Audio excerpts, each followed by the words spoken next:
국내에 계신 스픽스 구독자 여러분 안녕하세요. 오창익입니다. 지금 밤 10시를 막 넘어섰는데요. 개표가 막 진행 중입니다. 포털 사이트를 통해서도 또 언론을 통해서도 확인하실 수 있는 것처럼 놀랍게도 지금 김문수 후보가 이재명 후보를 앞서고 있습니다. 46.37대 전국을 한번 볼까요? 45.40으로 출구조사와는 사뭇 다른 양상으로 진행되고 있습니다. 물론 개표 초기이기 때문에 그런 것이기도 한데요. 또 함의가 담겨 있다면서요. 강수영 변호사님. 네, 지금 일단은 개표가 좀 혼란 속에 있는데 개표가 지금 현재 본투표에 대한 개표가 진행 중이기 때문에 확실히 출구조사하고는 지금 현재 또 개표는 한 7% 잠짓, 7% 채 안 되는 개표가 진행된 것으로 봐서는 일단 본투표이고 개표가 초반인 걸 감안해서 출구조사하고는 좀 다른 데이터가 나올 수도 있다. 그래서 이것만으로 어떤 흐름이 달라졌다거나 이례적인 현상이 일어났다고 너무 놀랄 필요는 없다. 그렇게 말씀드릴 수 있습니다. 네. 이러면서 인사도 안 하고 시작해요. 마음이 급해서 그랬습니다. 네. 강수영 변호사 함께 해주시고요. 네. 조성훈 작가님. 지금 하여튼 개표 상황은 46.5대 45.4로 네. 김문수 후보가 이재명 후보를 앞서고 있습니다. 네, 앞섰다고 전혀 생각하실 필요가 없는 네네. 게 아직 10%도 개표가 되지 않았고요. 그리고 아직까지는 그 뭐라고 해야 될까요? 그 사전 투표까지 이제 포함이 되지 않은 내용들이라서 지금 초반에 아마 나왔다가 제가 생각할 때는 한 11시 반 정도 이후부터는 우리가 안심할 수 있겠다라고 생각합니다. 왜냐하면 오늘 제가 이제 5시 반에 이제 방송을 스픽스에서 잠깐 출연을 했다가 다시 이제 돌아왔습니다. 그때 제가 어떤 말씀을 드렸냐면 우리 스픽스 정기한 대표님은 이제 최종 투표율을 78.2%라고 이제 예측을 하셨고 네. 김종욱 박사님은 이제 한 78, 안팎일 거라고 얘기했는데 저는 79에서 80 사이일 거다. 이렇게 얘기를 했는데 저는 제가 생각보다 선대위만 했잖아요. 선거만 네. 치렀기 때문에 제가 숫자는 잘 맞추는 편이어가지고 그런 거 전혀 걱정하지 않으셔도 됩니다. 네. 네. 출구조사 방송 3사 출구조사와 JTBC 출구조사가 지금 진행됐는데요. 네. 출구조사는 본투표 참가자만을 대상으로 하는 거라며요. 네, 그 ARS로 이제 여론조사를 돌려가지고 15,000샘플 정도를 추출해서 사전 투표의 표심을 여론조사 정도로 좀 보완을 한 것 같습니다. 예. 그러면은 출구조사대로 안 나올 수도 당연히 있는 거네요. 그렇죠. 지금 언제나 그렇듯이. 왜 그러냐면 사전 투표와 본 투표는 뚜렷하게 성향이 갈리는 성격. 이번 선거는 특히나 맞습니다. 부정 선거론으로 사전 투표가 불안하다는 것이 보수 중에 일부 유권자들의 표심이었기 때문에 분명히 정치 성향이 달라지는 부분이 있어서, 그리고 또 세대도 좀 다르죠. 사전 투표는 아무래도 젊은 세대들이 많이 몰리니까 출구조사보다도 오히려 이재명 후보와 김문수 후보의 표차가 벌어질 수 있다. 그렇게 분석할 수도 있겠습니다. 지금 전국 개표율이 6.62% 진행됐고요. 김문수 후보가 앞서 말씀드린 것보다 조금 표가 늘었습니다. 46.58%포인트고요. 이재명 후보가 45.31%포인트입니다. 그러니까 조금 더 벌어졌는데요. 지금 상황에 대해서 비관할 필요는 없다.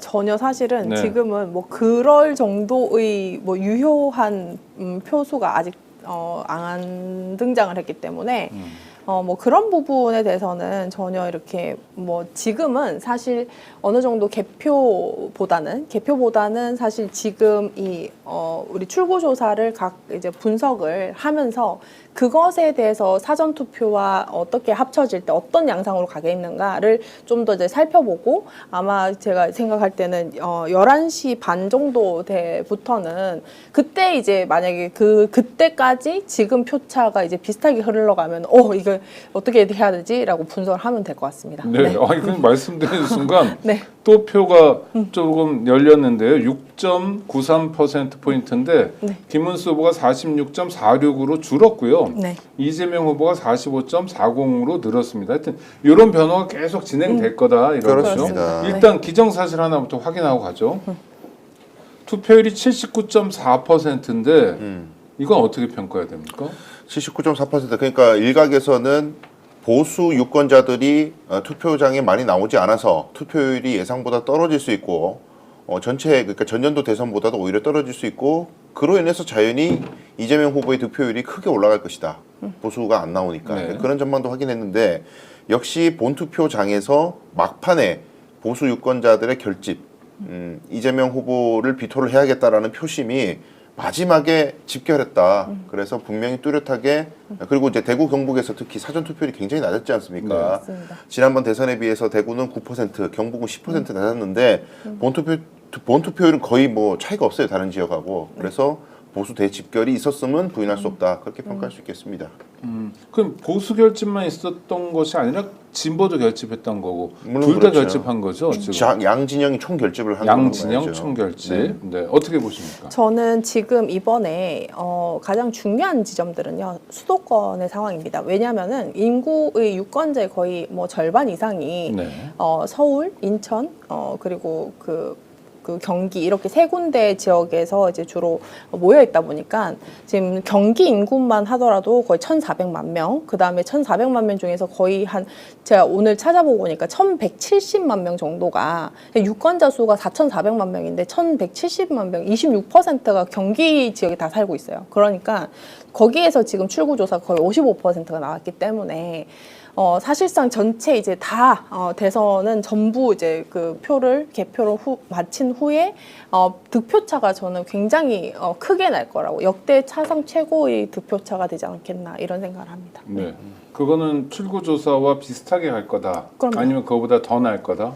저는 더 난다고 봅니다. 네, 왜냐하면 사전 투표가 이번에 경기나 이런 곳이 이제 다른 주요한 곳보다 굉장히 높게 났고 특히나 이번에 이제 며칠 전에 부정선거 관련해서 이제 윤석열 씨가 이제 내란 수계가 거기 부정선거 영화도 봤듯이 지금 어쨌든 사전 투표에 대한 강력한 비토가 보수 진영이 있기 때문에 어떻게 보면 저는 한 80%까지 유리하지 않겠나라는 생각을 하고 있거든요. 그래서 제 개인적인 그래도 제가 14년을 선거를 주로 담당을 했는데 아니 아까도 네. 투표율도 맞추셨으니까 네. 한번 맞춰보세요 그러면. 네, 그래서 저는 기호 1번 이재명 후보와 2번 김문수 후보의 표차는 표찬 제가 아까 이제 그 낮에 방송 때는 제가 한 20% 이상의 차이가 날 거다라고 네네. 말씀을 드렸거든요. 뭐 지금 출구 조사상으로는 뭐 한 12%, 네네, 그 정도 13%였는데 이제 그 과정에서 4%만 오르고 4%만 이제 빠져도 사실상 20%에 가까운 이제 차이가 납니다. 득표 차가 나갔기 때문에 이번 그 지금 79.3% 거의 3,500만 명이 좀 안 될 거예요. 아마 거기에서 거의 20%라는 것은 한 700만 표 정도 나지 않겠나. 그러니까 지금도 네. 우리 조성훈 작가는 이재명 후보가 김문수 후보를 20%포인트 차로 이길 거다. 네. 네. 강 변호사님 어떻게 보십니까? 저는 그래도 출구조사 샘플에서 격대 그렇게 크게 차이 난 적까지는 없어서 네. 적어도 11%에서 15% 사이의 표차로 승부가 결정될 아니 것으로 그러니까 봅니다. 이게 딱 20 이렇게 말씀하시니까 아, 근데 20까지는 강 변호사님도 24면 14 이렇게 말씀해 주셔야죠. 숫자만 딱 찍자면 네. 저는 13% 차이로 13. 봅니다. 그러니까 예. 지금 출구조사보다는 조금 벌어지고 네. 조성원 작가님은 좀 더 많이 벌어진다. 실제로 많은 사람들이 좀 의아했던 장면들이 있어요. 이를테면 오늘 윤석열 부부가 뭐 투표를 했다든지 그때 영화를 봤다든지 여름에 무슨 패딩을 입고 다녔다든지 하여튼 이러면서 윤석열 효과가 좀 반영되는 거 아니냐 했는데 결과로 보면 그런 것 같지도 않고 그러니까 해석을 지금부터 우리가 잘해야 되는데 훨씬 더 표차가 벌어지는 게 정상이라고 생각하면 네. 김문수 후보가 많이 따라온 거고 네. 그게 아니라고 하면 원래 고정된 지형이 있는데 내란 때문에 겨우 이 정도로 벌린 거다라고 볼 수도 있는 것 같고요. 네. 이를테면 김대중 대통령 당선될 때도 그랬잖아요.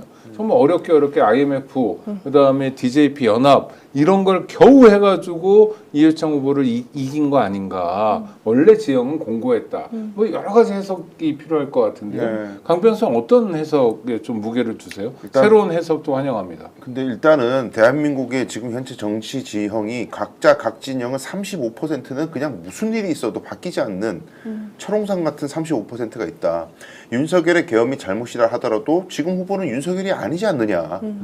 김문수가 뭐 윤석열하고 관계가 있든 없든 그건 모르겠고 어쨌든 김문수라는 사람은 윤석열과 다른 사람인 거고 뭐 윤석열이 아무리 잘못했다 하더라도 국민의힘이 문 닫을 수는 없는 거고 국민의힘이 문 닫을 수 없는 것보다 더 중요한 것이 이 민주당이 집권하면 안 된다라는 것이 거의 종교적 신념화가 돼 있는 사람들이 35%가 있는 거고 민주 진영도 마찬가지로 35에서 40%는 공고한 진영 효과가 있고 이것은 계엄이나 내란마저도 무너뜨릴 수 없는 공고한 진영의 벽이다. 그렇다면 이제 중도가 어디로 가느냐 그냥 이 싸움으로 갔다고 보이고요.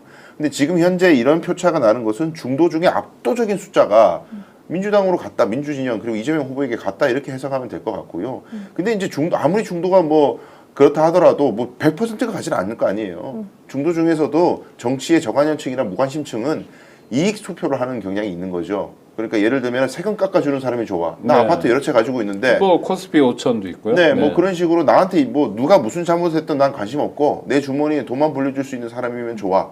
예전에 이명박이 대통령 될 때 그 투표가 아주 위력을 발휘했었죠. 그런 측면에서 뭐 김문수 후보로 갔을 수도 있죠. 민주당 집권하면 내한테 손해야. 뭐 누가 잘못든 잘했든 상관없어. 그런 사람도 일부 있으니까 지금 이렇게 이동한 것이 아닐까 정부가. 아, 그러면은 철옹성 35%는 그야말로 철옹성이라 고정불변이다. 네. 조 작가님 그렇게 생각하세요? 저는 뭐 30%에서 35%의 그 정도는 되겠다. 내용들은 어떤 걸 비교해야 되냐면 지난번 대선은 사실상 정상 대선이었고요. 이번에는 이제 탄핵으로 인한 파면으로 인한 보궐선거이기 때문에 사실 박근혜 대통령 때의 내용과 좀 비교를 해봐야 그렇죠. 될 것 네네. 같습니다. 왜 그러냐면 그때 당시 이제 24%가 이제 홍준표 그리고 21%가 안철수였단 말이죠. 그러면 두 개를 이제 대충 합치면 45% 정도의 내용이 나왔지 않습니까? 근데 제가 이제 오늘 이 뭐 출구조사 약 10만 표 정도의 이제 뭐 표본이 수집됐기 때문에 저것은 이제 상대적으로 가장 그 높은 오차 그러니까 가장 높은 신뢰도의 이제 여론조사일 겁니다. 직접 또 표집을 했기 때문에. 그런데 이제 제가 봤을 때는 굉장히 전 정말 좀 다행이라고 생각했던 것이 어쨌든 출구조사보다는 이재명 후보가 제가 한 뭐 3%에서 5%는 늘 더 나올 거라고 이제 스픽스나 제 방송에서 늘 말씀을 드렸었거든요. 그러나 지금 거의 마지막에 뭐 이제 그 김문수 후보가 결집을 한다고 하면서 뭐 40%를 넘기고 그 다음에 또 별도로 이준석 후보가 거의 10%를 넘기는 이런 이제 양상이었는데 사실상 그렇다면 이준석 후보에게 빠졌던 4% 이상의 어떤 표들이 합쳐지지 않았다. 그래서 중도에서 이준석을 못 찍겠다던 사람이 김문수로조차 가지 않았다라는 그런 이제 개표의 어떤 표본으로 이제 확인할 수 있거든요. 그렇기 때문에 저는 사실상 이 두 사람들의 어떤 표집이 결국은 섞이지 않는다는 것을 확인을 했고. 제가 생각할 때는 이 그 보수의 마지노선이 저는 지금 39%보다는 훨씬 좀 더 적어지지 않겠나 그런 판단을 합니다. 아니 네. 근데 놀라운 거는요. 네. 내란은 놀라운 사건이잖아요. 맞습니다. 그거를 계몽이라 표현하든 뭐 계엄이라 표현하든 뭐라 하든 국회 헬기가 내려오고 공수부대가 총 들고 들이닥치고 뭐 이런 건 굉장히 놀라운 장면인데도 네. 철옹성 하여튼 뭐 그건 못 건드린다.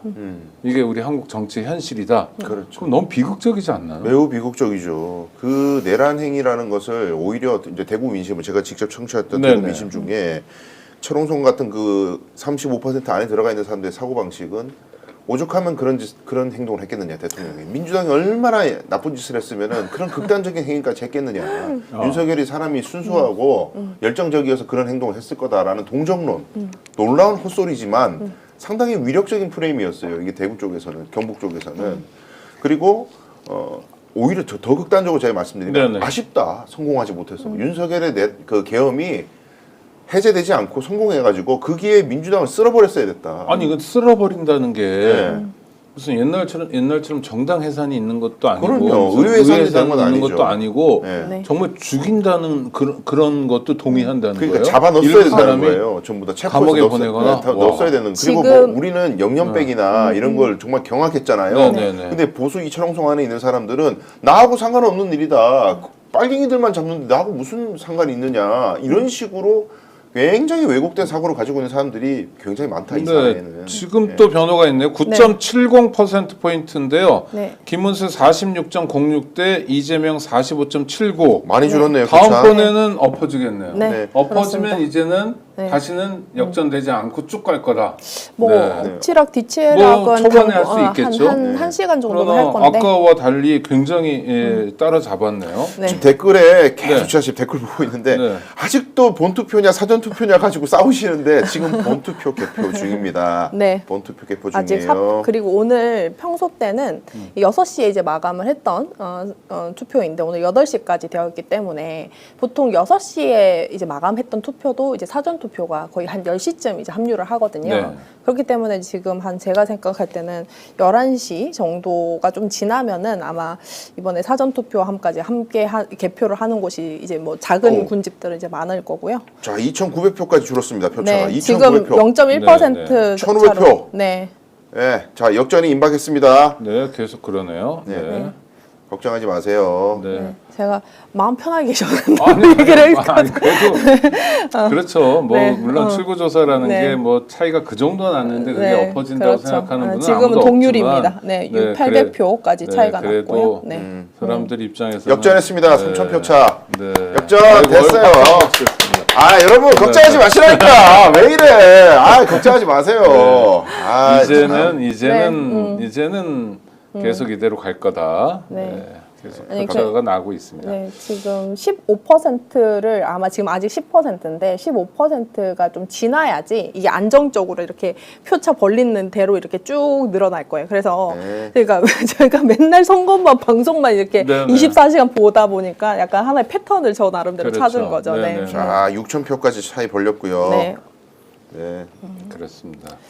자, 그 다음에 또 우리가 몇 가지 짚을 게 있는데 하여튼 뭐 일단 좋은 신호들 하나 보면 인구가 많은 서울 경기 지역에서 내란 심판이라는 프레임은 확실히 작동했던 것 같아요. 네. 서울도 지난번엔 윤석열이 이겼는데 이번엔 이재명 후보가 이겼고 네. 이기는 거로 나타났고 네. 경기는 서울보다 훨씬 더 많이 이기는 거로 압도적이죠. 나타났고 네. 그러면 인천도. 다른 지역보다 하여튼 인구의 절반이니까 네, 맞습니다. 대선 같은 데는 수도권이 끌고 나가는 힘을 그럼요. 다른 지역이 못 쫓아오잖아요. 네. 네, 사실, 이거는 네. 희망적입니까? 네. 네, 아, 맞습니다. 예, 그 이게 지난번 대선 때요. 네. 제가 이제 당내 이야기를 들어보니까 경기의 투표율이 굉장히 낮았거든요. 경기도에. 맞습니다. 너무 낮았어요. 경기도 지사 출신 아니에요. 이재명 후보가. 근데도 경기도에서 투표율이 너무 낮았었어요. 그때 당내에서는 굉장히 충격을 받았다 그래요. 투표율이 이렇게 낮을 수가 있나. 그래서 이번에 민주당 의원들 진짜 선거운동 열심히 했잖아요. 네네. 당내에서는 이제는 이번 대선 때는 투표율 다 체크한다. 각 지역구 열심히 안 네. 하고 독려 안 하고 이러면은 분명히 이거 당원들이 제재할 거다 정치적으로. 그러니까 열심히 하라고 다들 굉장히 압박을 많이 받았다고 합니다 의원들이. 네. 그래서 그래서 출동 막 활동 문자도 그런 것만 들어오대요. 저는 뭐 그 동네 살지도 않는데 뭐 어느 동네에서 우리 지역이 투표율이 꼴찌예요. 지금 빨리 해주셔야 돼요. 뭐 네. 이런 국회의원들의 문자도 그렇게 나오는군요. 아유, 근데 이 말을 제가 노력하는 들으니까 만큼 나오는 거죠. 너무 전 얘기가 네. 설레는 게 옛날에 성남시장 시절에 이재명 후보가 네. 일하는 공무원 조직을 만들었었다고요 그때 네. 능력과 성과로 경쟁시키는 헌금 바쳐가지고 승진시켜주는 그런 사회가 아니고 오로지 성과 능력으로 근데 이거를 민주당도 그런 질서로 완전히 재편해버렸다 이재명 후보가 하긴 21대 국회 때 민주당과 22대 국회에서의 민주당은 좀 달라진 것 같아요. 네. 그럼요 풍찬 노숙을 밥 먹듯이 난 하잖아요 그뭐 내란도 그렇죠. 있어서 그렇긴 네. 하지만 그래도 네. 효능감이라는 측면에서 좀 달라진 것 같고 왜냐하면- 일단 수도권 한번 평가를 네, 해주시고 왜냐하면은 넘어가시죠. 네. 지난 대선에서는요 5% 가까이 그 윤석열 씨가 이겼습니다. 그리고 지금은 오늘 이제 개표 방송 때 이제 초반에 어떤 그 표집 조사를 보면은 9% 가까이 지금 서울이 이재명 후보가 이겼다라고 네네. 했어요. 결과적으로 그 14% 역전의 효과가 있었다는 거죠. 그렇다 보니까 저는 이 부분들이 정말로 이제 앞으로 많은 지형들 왜 그러냐면 지금 이재명 후보에 대해서 어떤 그 서울 같은 경우는 서울 한복판에서 결국 계엄이 발생한 거 아닙니까? 그렇죠. 그리고 제가 봤을 때는 이제 이 마지막 김문수 후보도 이제 경기지사가 됐잖아요. 그래서 경기도 인구 자체가 굉장히 이 경기지사 간의 대선 후보 그 대결이었기 때문에 예전에는 이런 그런 것도 있었잖아요. 이제 경기지사는 대통령은 안 되더라라는 그런 네, 이재명 후보가 그런 얘기를 한 적이 있었죠. 있었죠. 서울시장하고 다르다. 그렇죠. 네. 근데 지금은 이제 어쩔 수 없이 누가 되더라도 경기지사가 되는 거잖아요. 그래서 경기도의 어떤 유권자들이 그 관심 자체가 굉장히 높아졌다. 그리고 제가 생각했을 때는 지금 예전에 그 서울보다는 지금 경기도가 굉장히 이 표가 상쇄시켜 주는 것들이 많을 겁니다. 그래서 뭐 대구가 뭐 결집을 했다 이런 것들이 제가 개인적으로는 크게 이제 뭐 이렇게 뭐 걱정은 되지 않는 것이 그 서울이 지금 1,000만이 깨졌어요. 그 비율 이상의 경기도 인구가 늘었고, 그다음에 충청도에서 많은 분들이 이제 뭐 많은 분들이 경기도를 많이 유입이 됐기 때문에 경기도를 보면은 선거의 향방을 알 수 있다. 그리고 또 하나 더는 지금 이제 그 최종 투표율이 79.3이었는데 서울이 거의 79.3으로 이제 종료가 됐습니다. 거의 동일하게 끝났을 거예요. 그래서 제가 봤을 때는 이 수도권에서의 이 지점들이 얼만큼 사전 투표까지 이재명 후보가 이제 이끌어냈나, 이것이 아마도 가장 역사적인 투표 현장일 것이고 결과일 것이고, 이게 앞으로 저 내란 정당이 해산이 될지 이것까지도 갖고 갈 수 있는 힘이 될 거다. 저는 그런 판단을 합니다. 네. 그래요. 그 이번 선거에서 긍정적으로 볼 수 있는 포인트, 수도권에서 이재명 후보가 상당한 정도로 지지받았다 말고 또 포인트가 있을까요? 또 중요한 것은 연령별 투표를 잘 연령별, 봐야 됩니다. 네. 지금 현재 출구조사의 결과 3사의 결과에 따르면은 20대, 30대, 40대, 50대 압도적인 승리입니다. 맞습니다. 우리가 특히 20대를 걱정했었거든요. 이준석이라는 사람이 얼마나 표를 가져갈까 걱정했었는데 출구조사 따르면은 이재명 후보 41, 김문수 30, 이준석 12, 20대에서. 근데 그 네. 여성들이 많은 거잖아요. 네, 물론 그렇죠. 그 예. 20대 여성들의 다른 점이 이재명 후보를 압도적으로 많이 선택했고 출구조사 결과 근데 네. 권영국 후보도 한 5%로 다른 연령에 비해서 많이 했더라고요. 그렇죠. 그러니까 여성의 투표 많죠. 20대 여성이 구원자 같은 느낌. 네. 근데 20대 남성은 너무 나쁜 표지 아닌가요? 그러면? 그러니까 이준석이 결집하다는 것은 네. 그 선갈라치기에 효과는 있다 분명히 그건 부인할 수 없는 건데 그럼에도 불구하고 20대에 41% 이게 유권자 수는 남녀가 그렇게 차이 나지 않아요. 네네. 네, 근데도, 그렇죠. 네. 근데도 불구하고 이제 이런 스코어를 벌였다는 거는 이준석의 갈라치기가 한 줌 뭐 10% 내외의 표를 얻는 것까지는 효과가 있지만 이 세대를 완전히 아우르는 무슨 이준석이 청년 대표 정치인 그거 절대 동의할 수 없다라는 게 유권자 표심인 그렇죠. 거고. 30대 가서는 더 떨어지는 네, 거고. 30대는 47대 32, 그다음에 40대는 72대 22. 네. 확 벌어지고요. 50대도 69대 25. 완전히 벌어지고 주목할 것은 60대가 거의 붙었습니다. 48대 48.9. 맞습니다. 근데 5천 원에 저는 한해서. 이 부분도 개표를 해서 사전 투표까지 확인을 하면 60대도 오히려 더 역전을 할 수 있지 그럴 가능성이 않겠나라는 있죠. 굉장히 높은 그 예측을 하고 있고요. 또 하나 더는 뭐 이준석 후보에 관련해서는 그런 판단을 합니다. 20대가 이제 20대 남성들이 바라보는 이제 이준석이라는 네. 인물은 그래도 롤 모델을 삼고 싶은 가장 이제 가까운 형 정도가 되는 그러니까 거죠. 왜요? 아니 뭐 그냥 뭐 좋은 누구나 서울 가고 학과. 갈 수는 없잖아요. 그러니까. 아니 뭐 그러니까 자기들이 그러니까 지금 20대 어. 남성들이 성공을 했다라는 그 기준에 네. 나름의 이제 그 어떤 정치권 안에서 가장 도드라지게 이제 보이는 사람 중에서는 가장 성공한 젊은 남성 정치인 아닌가라는 이런 생각을 했던 것 같아요. 근데 저는 이 지지가요.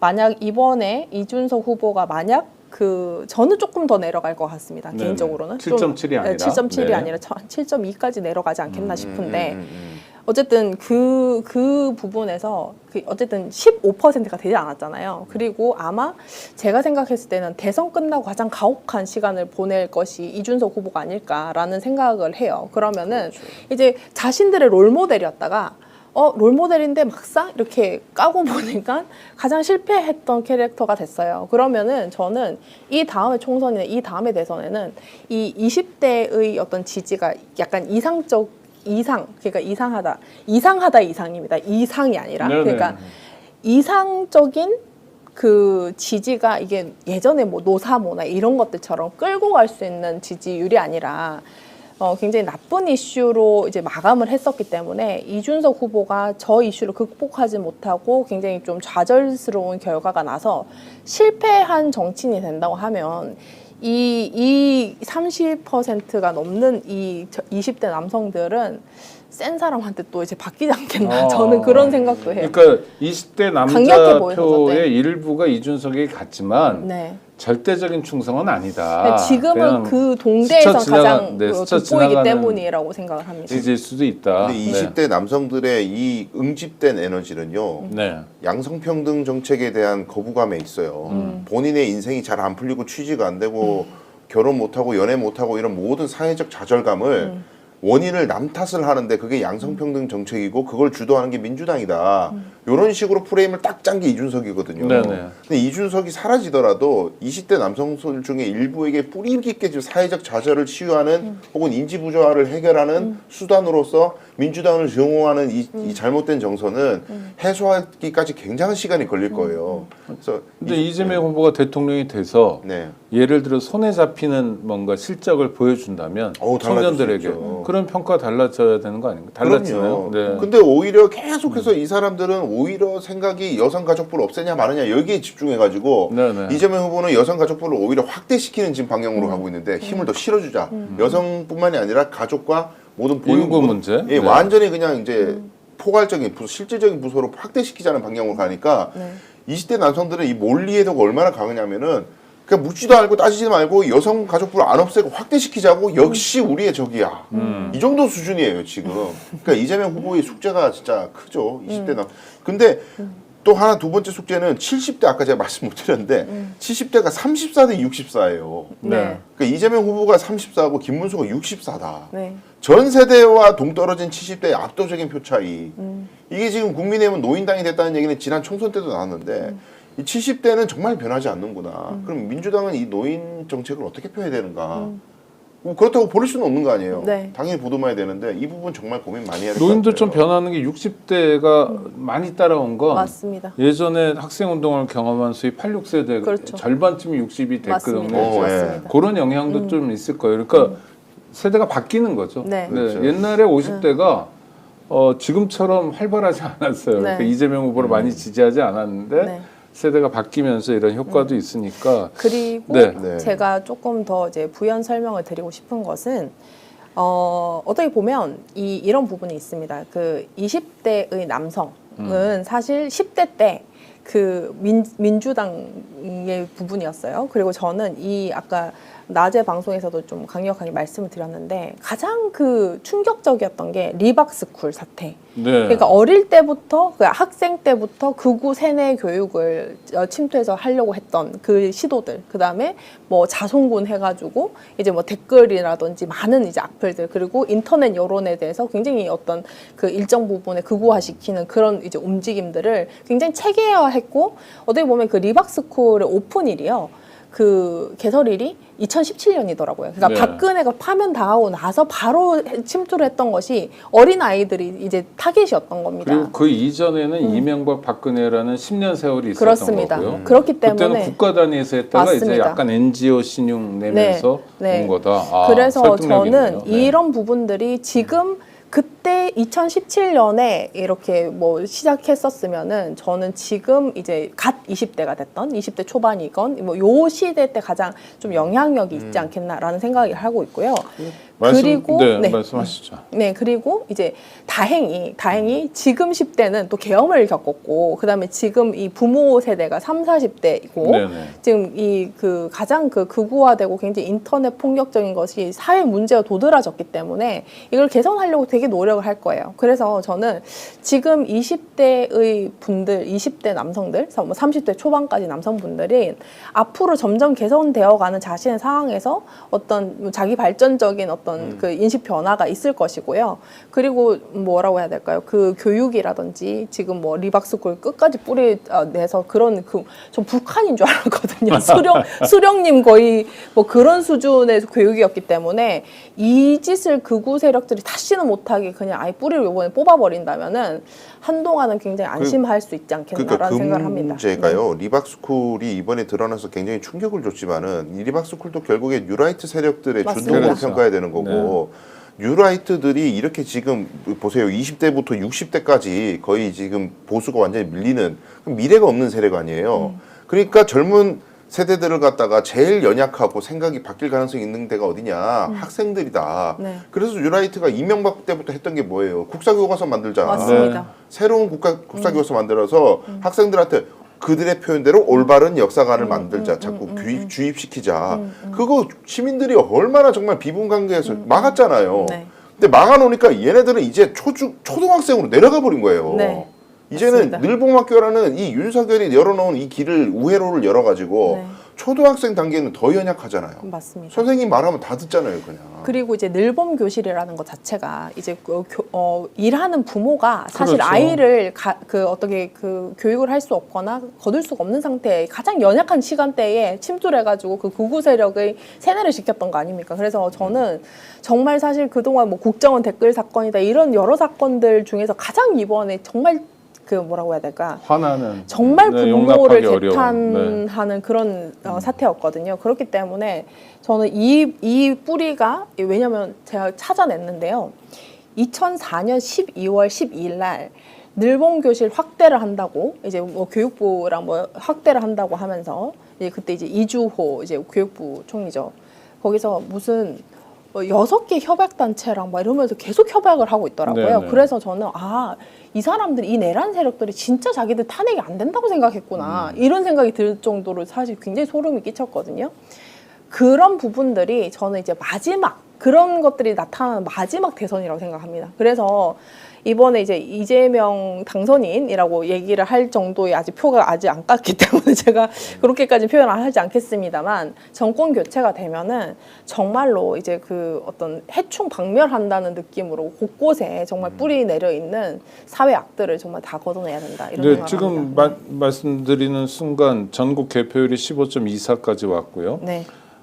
이재명 후보가 46.79, 김문수 45로 표차가 계속 안정적으로 벌어지고 있습니다. 지금 네. 1.8 정도인데요. 또 나갔다 오면 또 그만큼 더 벌어져 있고요. 네. 10만 표 이상 벌어졌습니다. 2%포인트 정도, 네. 10만 7천 이렇게 또 계속 벌어지네요. 네. 네. 그래서 지금부터는 관전 포인트를 여러분께 좀 짚어드리면은 지난 박근혜 전 대통령의 득표율이었던 51.6%를 이재명 후보가 넘어서느냐 51.7 나왔었습니다. 아까 방송 3사 출구조사에서는 네네. 0.1 넘어서는 걸로 나왔는데 과연 사전투표까지 합산됐을 때 51.6을 넘어서느냐 이걸 중심적으로 봐야 될 것 같습니다. 네, 그다음 표차도 또 중요하고요. 네. 자, 좀 부정적인 대목들은 어떤 게 있을까요? 이번 선거 아직까지는 우리 기준은 출구조사입니다만 예. TK 불경이 의외인지는 모르겠습니다만 예상보다는 좀 적게 나오네요. 네. 그 TK에서 한 30% 정도는 하지 않나 네. 뭐 이런 거였는데 지금 부산, 울산, 경남은 그래도 스코어가 괜찮아요. 네네. 생각보다 괜찮은데 많이 비등하죠. 네. 대구 경북은 제가 이제 대구 출신이기도 하고 참 뭐 열심히 뛰었던 민주당의 대구 사람들이 얼굴이 생각나서 아까 출구조사 결과 듣자마자 울었는데 아이고 저런. 속상해가지고요. 네, 네, 네. 뭐 스코어를 다시 이제 말씀드리면은 3사 출구조사 따르면 대구는 김문수 67.5, 이재명 후보는 24.1, 그러니까요. 경북은 64, 28.2 이렇게 해서 30% 달성도 안 됐고 지난 대선에 비해서 많아야 3, 4% 정도 득표가 조금 올라가는 수준 이 정도밖에 안 된다. 이건 여러 가지 요인이 있을 수 있습니다. 일단 뭐 박근혜, 이명박 뭐 이런 사람들이 뭐 끝에 뭐 출동했지만 그런 것보다는 전한길 씨가요. 전한길 씨가 그 투표 동료 방송을 하는데 질질 울면서 했어요. 무릎 꿇고 네, 오열을 네. 하면서. 근데 그게 효과가 있어요. 대구 경북 사람들한테는. 아, 그렇습니까? 네. 네. 왜냐하면 전부 다 투표 효용감이 떨어져 있었단 말이에요. 네. 내가 어차피 투표해봤자 안 되는데 뭐 이재명 어떻게 이겨 지금 이런 식으로 거의 자포자기하던 분위기의 사람들을 전한길 같은 타고난 선동가들이 끌어낸 거예요. 아 우리가 지더라도 일단 지금 우리가 투표장에 나와가지고 이재명의 폭거를 막기 위해서는 우리 투표율 스코어를 보여줘야 된다. 이대로 그냥 무너져 버리면 우리 다 독재 국가로 들어가는 거야. 이런 식으로 선동하니까 집에서 그냥 아이고 뭐 어차피 안 되는 거 이렇게 포기했던 사람들 뛰쳐나오는 거예요. 이 선동 효과가 대구의 한정에서는 굉장히 위력을 발휘했다. 그래도 좋은 의미로 선동을 한 거네요. 이를테면 민주주의를 지키기 위해서는 뭐 독재를 막기 위해서는 이런 프레임이니까. 네. 근데 이제 왜곡된 주장인 거죠. 네, 물론요. 근데 이번 선거에 이제 그 TK의 부분들을 좀 분석을 해봤을 때 사실 경북이 거의 한 4% 좀 넘게 더 나왔어요. 네네. 그 기존에는 어떻게 보면 광역시 단위가 대구였기 때문에 대구가 사실 민주당이 더 득표가 높은 편이었는데 이번에는 이제 그 제명이가 그러니까, 남이 가라는 네네, 그 경북이 구호가 더 어느 나오는 정도는 거고요. 이제 경북에 이제 좀 이제 효과적이었지 않는가라는 생각을 하고 있고요. 저는 지금 이제 어떤 모습을 보이냐면 오늘 그 이번에 사전 투표가 사실상 양일 다 평일이었습니다. 뭐 네, 그 그랬죠.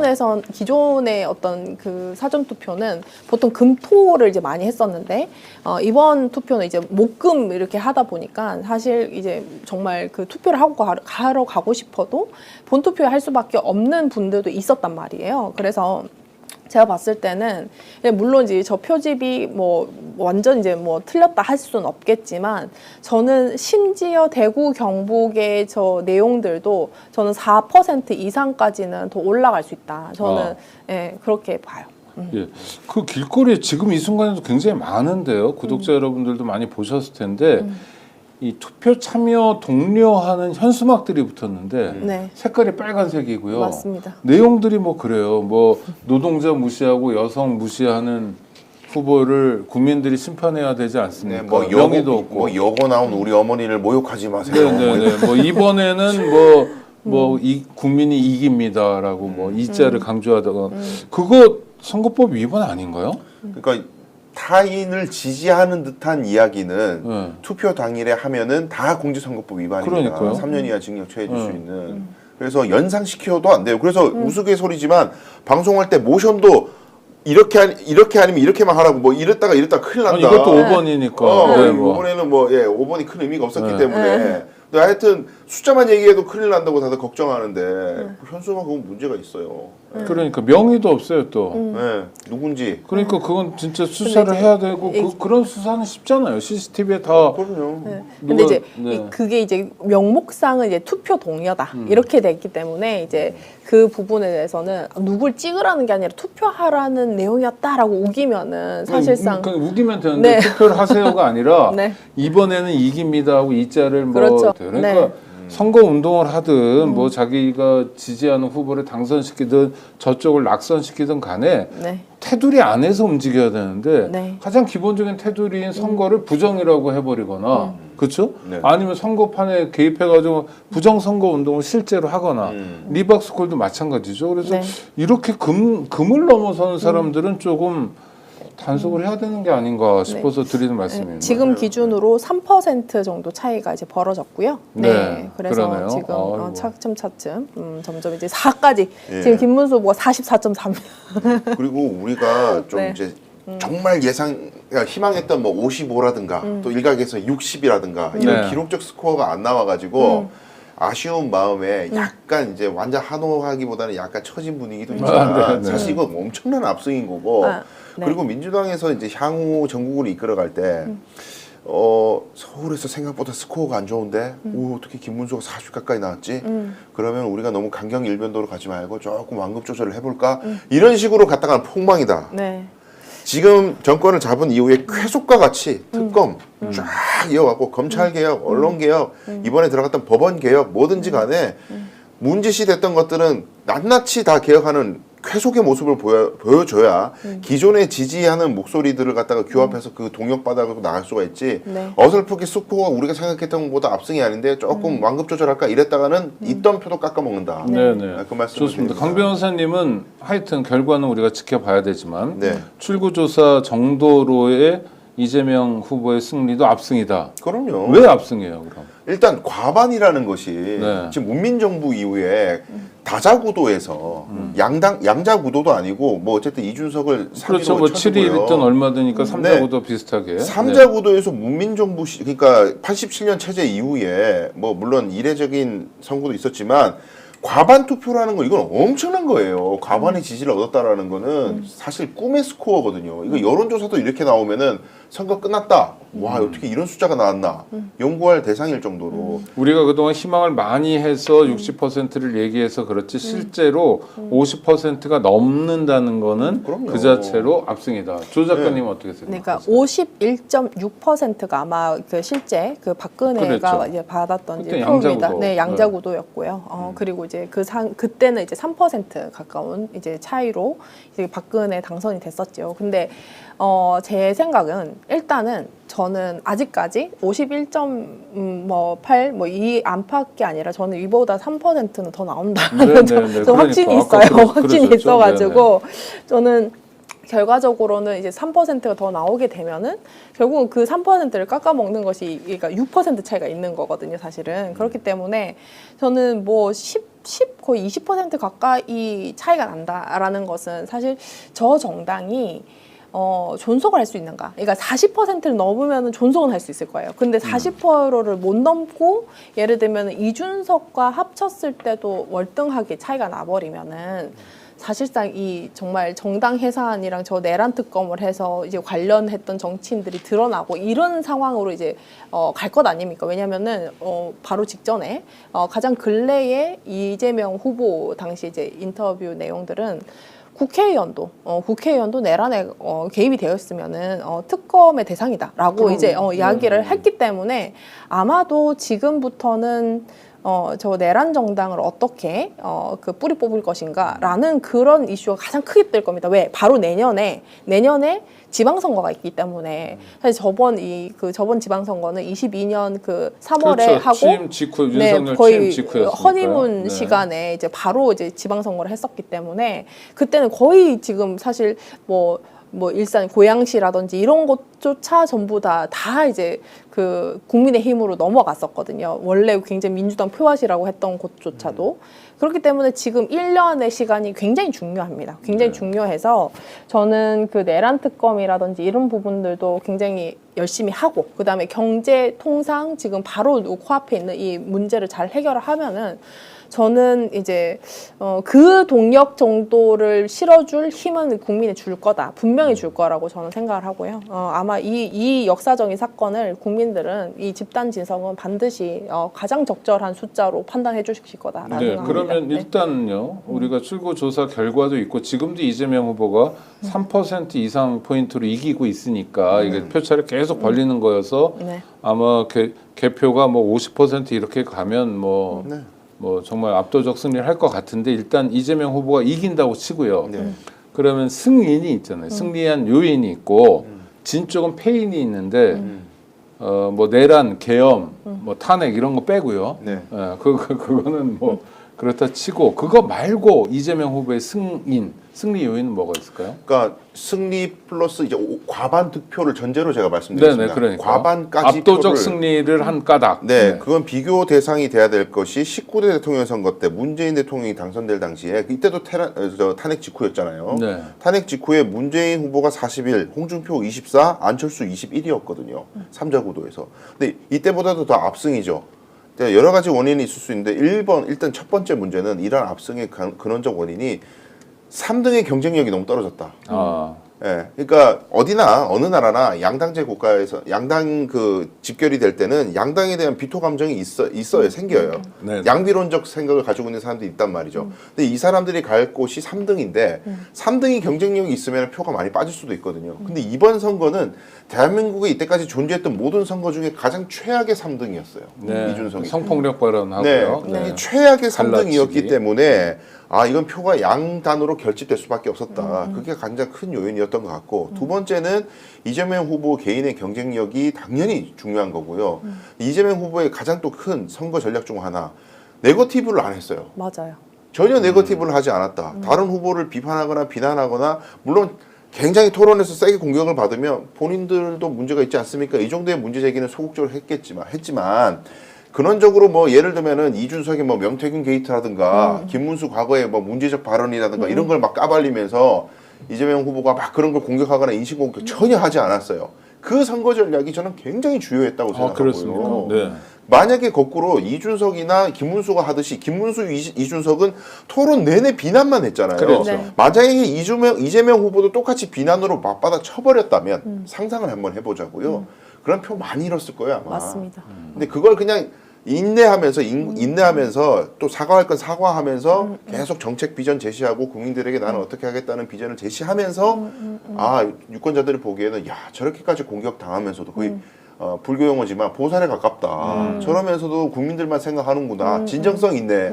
아니 그리고 네거티브도 지금 게 아니라 3년 전 대선 때 써먹은 거 뭐 그 그럼요. 전에 뭐 이게 계속 돌고 돌아서 계속 똑같은 얘기를 하는데도 아 참아야 됐었다. 네 승인. 또 어떤 게 있을까요, 조성훈 작가님? 뭐 저는 이재명 후보의 승리 요인은 뭐가 있을까요? 이재명 후보가 지금 이미 한 번 바로 직전에 네, 재수생이죠. 네. 바로 3년 전에 이미 윤석열과 1%도 차이 안 나는 정도의 사실 그 지도자로 평가를 이미 한 번 받았습니다. 그때는 정말 문재인 정권을 심판해야 된다. 온 언론이 막 윤석열 띄우기부터 시작해가지고 막 그 뭐 이준석도 그때는 한 편이었고 이런 식이었는데도 대등하게 이제 싸웠다는 말이죠. 그리고 나서 이 3년의 시간 동안 그리고 가장 계엄할 때 이미 아, 저 사람은 우리가 가장 위태로울 때 리더십을 발휘하는구나라는 부분에서는 리더십에 대해서는 굉장히 안정감 있게 받았어요. 그러니까 그 저변에 6개월 동안 이 그 기조 심리를 갖고 있었죠. 갖고 있었는데 저는 몇 지점들이 좀 중요했다. 어떤 부분들이었냐면 항소심에서 무죄 판결 났을 때. 그때 이제 그 물론 선거법 이제 사건이요? 네. 선거법 사건인데 그 아마 제가 기억하기로는 3월 26일인가였을 거예요. 그때가 되게 중요한 시점이었습니다. 왜? 바로 직전에 4월 4일 날 그 윤석열 파면 바로 직전이죠. 그래서 사람들이 많이 지쳐 있을 때였어요. 그때는 늦어지는 대신에 이재명 후보밖에 보이지 않았었습니다. 그래가지고 그 사람들이 진짜 나쁜 사람인가 아닌가 했을 때 그 파기환송심이 무죄로 다 전부 무죄로 이제 판단을 했었기 때문에 아 사람들이 그때 이미 저거는 억울했겠네. 이재명의 어떤 그 도덕적이라든지 법적 리스크에 대해서는 아 그동안 억울하다 했는데 진짜 억울한 게 맞았겠네라는 그 확신이 있었고 그 바로 뒤에 윤석열 파면이 일어났죠. 근데 그런 식으로 이제 어느 정도 잡혀갔는데 막판에 정말로 이해할 수 없는 조희대 대법원장을 중심으로 네, 했던 그러니까요. 거의 파기환송심의 그 판결문 내용은 정말 어떤 정당도 할 수 없는 네거티브의 수준이었습니다. 그렇기 때문에 그 무죄에 대한 판단을 적법하게 돌아갔을 때 차라리 저는 그런 생각을 했었어요. 참 조희대가 성급했다. 조희대 대법원장이 참 성급했다. 정말 이재명 대표를 좌절시키고 싶었으면 엄청 심리를 하는 척하고 정말 그때 5월 그때 2일이었나요? 그때가 아니라 차라리 한 3주를 더 뒤로 밀었으면은 3주 뒤에 거의 그 5월 한 말쯤에 이 그 대법원 파기환송심 그렇게 했다면은 정말 꼼짝 못하고 당할 수도 있었어요. 있죠. 근데, 네, 그럼요. 근데 이 사람들이 너무 빠르게 무죄야, 얼른 유죄 줘야지 하는 바람에 성급하게 움직였다가 정말 그 되치기 당한 이런 부분이었죠. 그래서 제가 생각할 때는 참 그런 이제 하나하나의 과정을 이재명 후보가 굉장히 뚝심 있고 그리고 아까 우리 변호사님이 말씀하셨듯이 타임에 대한 네거티브를 하지 않았어요. 그리고 저는 굉장히 이 선거의 어떤 딱 봤을 때 제가 딱 느꼈던 것은 참 이준석 후보도 가장 어리석었습니다. 너무 이재명 후보를 도왔어요. 왜? 모든 사람들이 가장 이목이 집중이 되었던 3차 토론에서 그때 블랙아웃 하루 전날이었거든요. 네네. 사전투표 이제 이틀 전이었고요. 그런데 그런 식으로 정말 망나니 같은 소리를 했기 때문에 아, 이 사람에 대해서 뭐 미래에 참신한 이런 부분조차도 기대할 것이 없구나라는 그런 이제 확신이 가졌고 그러면은 중도층 입장에서는 아 미래를 혹은 젊은 참신함이 제로라고 하면 안정성을 선택을 했겠죠. 그리고 이제 남은 보수들의 이제 입장에서는 그러면은 아 저쪽에서 구명선처럼 뭔가 새로운 사람한테 힘을 좀 실어줘 볼까라고 했는데 그조차도 사실 받아내기에는 너무 성숙하지 못한 후보다라고 했기 때문에 이 구도 자체가 굉장히 엉망이 됐습니다. 이준석이 이 후진 3등 후보였다는 것은 오히려 이재명 후보에게 도움이 되기보다도 김문수 후보에게 도움이 되지 않냐 이렇게 생각해 볼 수도 있는 게 같은 맞습니다. 한 뿌리니까요. 네, 일부 또 그런 단일화 영향도 프레임이 있죠. 계속 작동됐었잖아요. 맞습니다. 일부 그런 영향도 있죠. 네, 알겠습니다. 근데 지금 말씀드리는 순간 이제 네. 언론사에서 당선 유력 발표하기 시작했습니다. 네, 이재명 네. 후보 당선 유력 발표했습니다. 네, 20%가 넘어가니까 이거 이거 빤히 방송을 보인다라는 지금 막 거네요. 박수를 좀 치고 싶은데요. 치세요. 유력이라도. 우리가 이기는 걸 너무 당연하게 생각하고 있어 지금. 아니 그러니까 저희가 막 너무 제가 도착했을 때 표를 깠는데 김문수가 이기고 있는데 이거부터 제가 시작해가지고 제가 오늘 사실은 아까 낮에는 베이지색을 입었었거든요. 네. 근데 이제 파란색으로 굳이 바꿔 입고 온 것은 박수를 한번 치고 네. 가야겠다 해서 온 거예요. 아 이거 네. 장비만 있으면 인천 계양으로 지금 가서 생방을 해야 되는데. 아 네. 자 일단 승인은 네, 뭐 네거티브를 안 했다 이건 후보의 자질이죠. 리더십이 있다 자질이고 검찰 공격을 이겨냈다. 네. 그러니까 사법 리스크라고 점잖게 표현하지만 윤석열 검찰의 그 숱한 공격을 다 그러니까 화살을 막 다 등에 앞에 뭐 맞으면 가족 측근 다 맞는 걸 이겨냈다는 게 있을 것 같고요. 그럼 이제 김문수 후보의 한번 패인을 살펴보죠. 네. 이 사람 왜 졌습니까? 김문수 패인 1번 가장 중요한 것이 이제 저는 보수의 표를 잃은 부분에 집중하겠습니다. 네. 중도 의원 확장 안 되는 건 뭐 당연한 얘기니까 그건 생략하고 저는 보수의 표를 잃은 것 부분을 패인을 분석하자면 역시나 한덕수와의 분쟁 그러니까 김문수의 고집 뭐 이런 걸 다 떠나서 국민의힘이라는 세력이 보여줬던 지리멸렬함 이 보수 유권자들이 가장 싫어하는 것이 보수 유권자들을 묶는 하나의 힘은 우리만 대한민국이고 우리는 아주 애국 시민인데 우리 빼고는 다 뭐 빨갱이다, 다 국가 전복 세력이다 이렇게 피하 식별이 분명해요. 네네. 피하 식별이 분명하다는 거는 우리 편끼리는 안 싸워야 된다는 거거든요. 우리 편은 똘똘 뭉치고 우리 외에 나머지는 다 적이야 이렇게 가야 되는데 가장 보수 유권자들이 싫어하는 게 당내 분쟁이란 말입니다. 이때까지 총선 말아먹었을 때 보면은 자기네들끼리 뭐 공천파동 뭐 도장 들고 나르샤 이런 거 할 때 잘 선거들이 망했단 말이죠. 이번 선거에서도 국민의힘 내부에서 한동훈을 찍어내고 말고 뭐 누구를 비난하고 누구를 뭐 단일화 강요를 하니 뭐 이런 모든 과정에서 당권파들이 당권을 잡기 위해서 서로를 비난하고 이런 과정들이 정치에 대한 염증을 불러일으켰다. 그러면 김문수는 후보자로서 이제 리더십을 발휘해서 비상 대권을 가진 사람 아닙니까? 당권을 가진 사람으로서 인사를 적절하게 해가지고 당내 질서를 바로잡았어야 되는데 오히려 구태 세력들을 데리고 오는 희한한 일을 벌였어요. 심지어 정호용을 데리고 그러니까요. 올라왔고요. 5.18 때 그 공수부대를 지휘했던 사람을 갖다가 선대위에 앉히질 않나. 이게 뭐 윤상현을 무슨 선대위에 앉히질 않나. 이게 당권파 뭐 그 또 자기는 한덕수하고의 경쟁에서 자기 편 들었던 사람 김용태 같은 사람들 그냥 자기 편 들면 그냥 일단 자리 줘 이런 식으로 윤석열하고 똑같은 행태를 보이다 보니까 당내의 자중질환이 해결이 되는 게 아니고 밑에 있는 그 실무자들도 고통을 많이 당했던 것이 위에서 내려오는 오더가 똑같지가 않다는 거예요. 똑같은 사안을 다르게 막 지시를 한다. 4분 오열이고 김문수 후보 스스로 자백했죠. 정호영 같은 사람 내가 관여 안 했다. 난 몰랐다. 이게 캠프 안에서 질서가 없는 거예요. 이런 지리멸렬함이 굉장히 뼈아프게 이건 리더십이 없는 사람이다. 저 사람 국가는커녕 당도 지휘 못할 사람이다.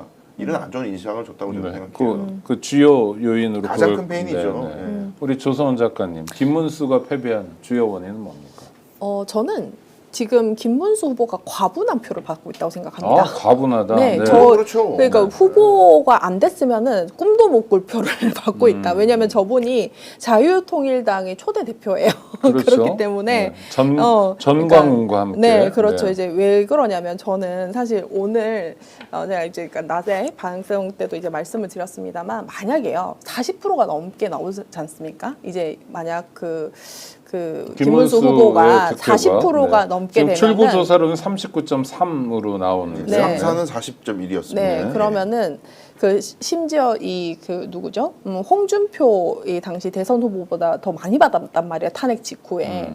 그렇다고 하고 또 지금 이 상태에서 그 대선 후보 이 과정에서 보면 이 사람이 굉장히 권력욕이 굉장히 도드라집니다. 그래서 전 40%를 넘는다고 하면 이분은 당 대표 나올 거예요. 당연하죠. 네, 그래서 절대 당권을 또 안 놓습니다. 안 놓죠. 네. 왜냐면은 그래서 아마 한동훈 쪽에서 낮에 조경태 그 선대위원장이 그 친한계로 이제 그 분류가 되지 않습니까? 그런데 한참 이제 선거 본투표를 하고 있는데 아까 그 그 뭐지 방송에 나오셔가지고 네네. 뭐라고 얘기를 했냐면 이번 대선의 첫 번째 그 과제는 내란 세력 척결이다라고 얘기를 하셨어요. 그러니까는 그 친한계는 내란 세력 그 척결이란 프레임이 되게 강력하게 작동되기를 바라는 거죠. 그래야 자기 자리가 생기니까. 그렇죠. 그러나 만약에 40%를 넘긴다면은 이것은 그냥 김문수와 내란 세력의 당이 되는 겁니다. 그냥 그렇기 때문에 저는 그 내란 세력이 꼭두각시처럼 앞에 앉혀놨던 사람이 이제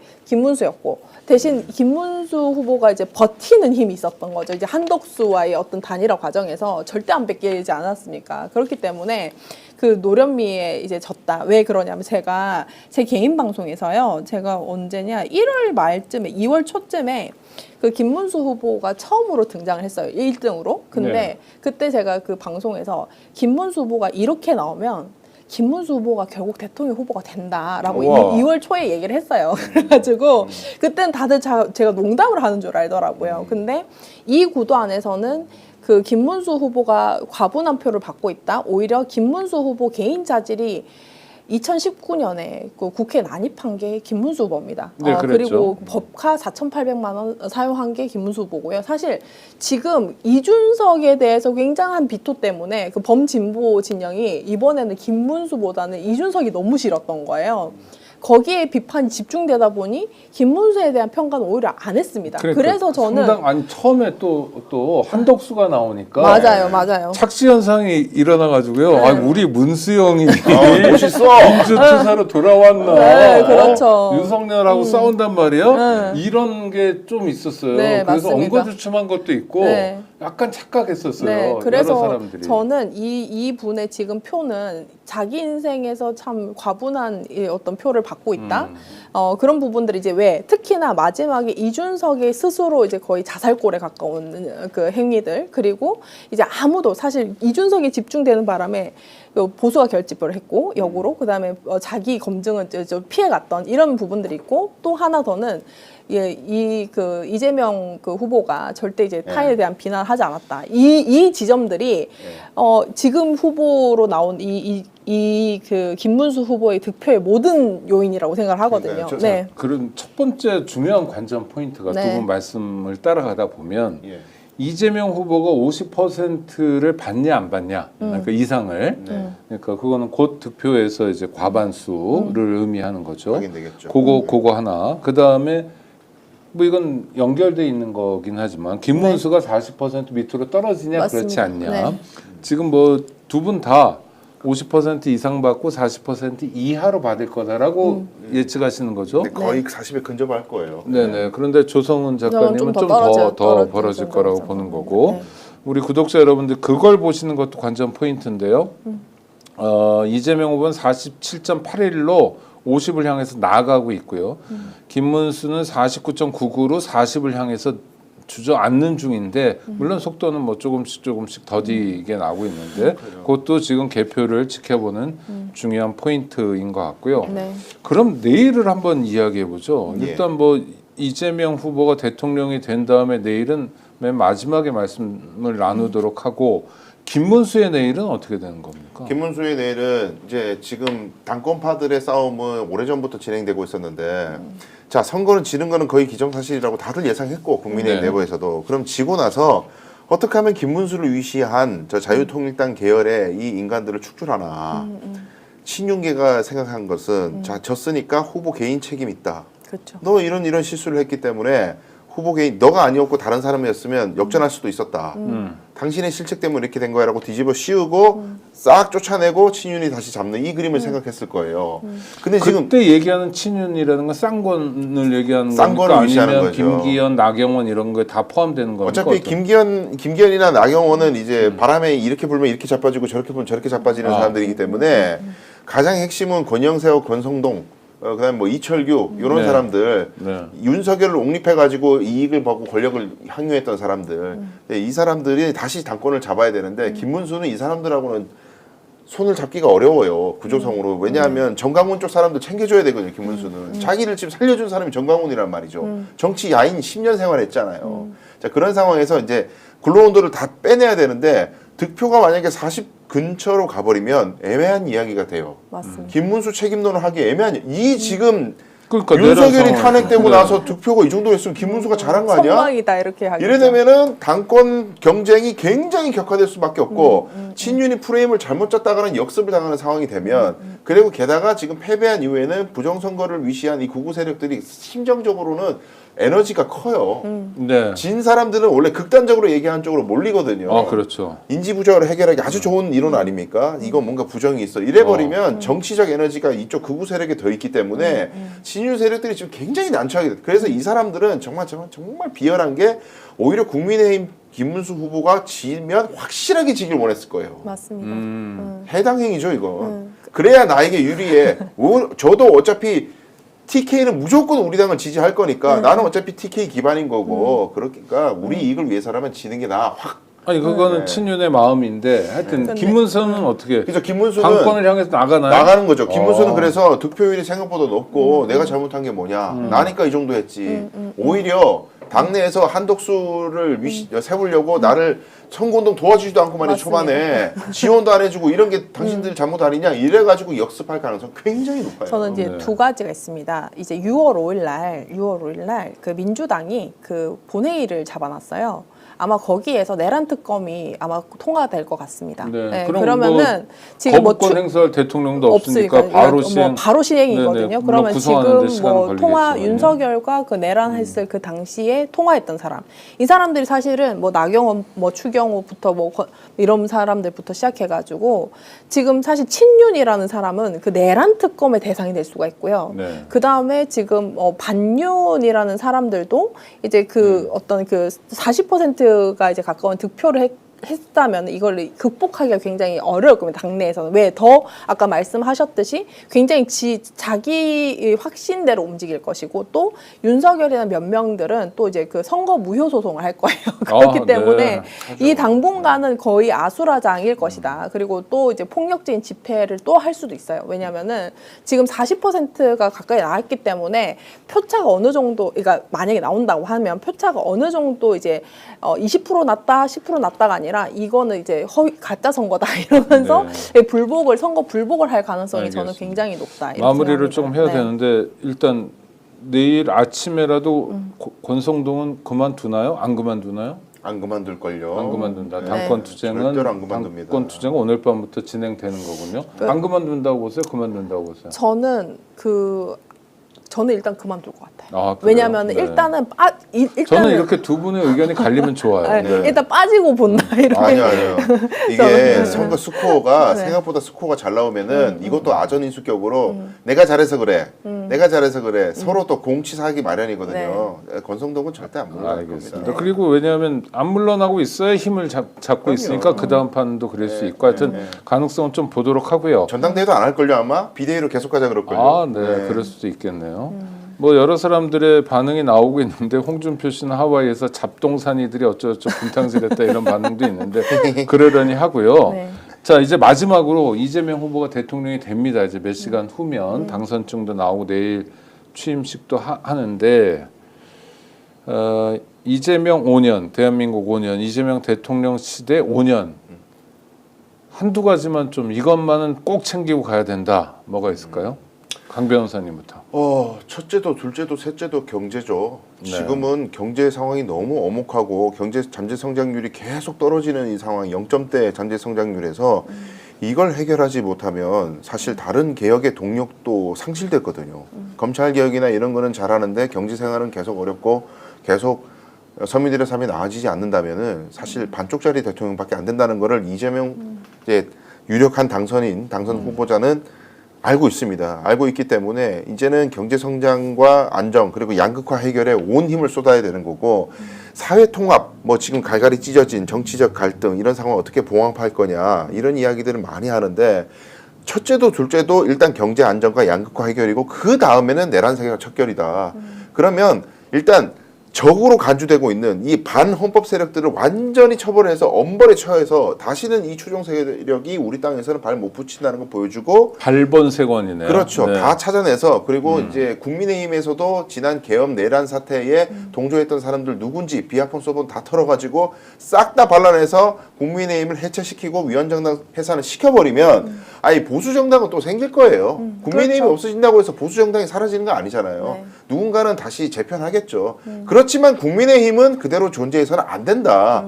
그 전제에서 일단은 씨를 말리고 그 다음에 서민들의 삶도 다 돌보면 이 양축의 두 마리 토끼를 다 잡으면 5년 동안의 임기가 굉장히 벅찰 거예요. 그래도 이 두 가지는 반드시 해야 되는 과제다. 네, 정리해서 말씀드리면 민생, 하여튼 경제 살리기, 네. 두 번은 내란 극복의 그렇습니다. 숙제는 대통령 당선으로 끝나는 게 아니라 확실한 수사로 네. 마무리해야 된다. 두 가지를 일단은 거기에 집중해야 된다. 네, 맞습니다.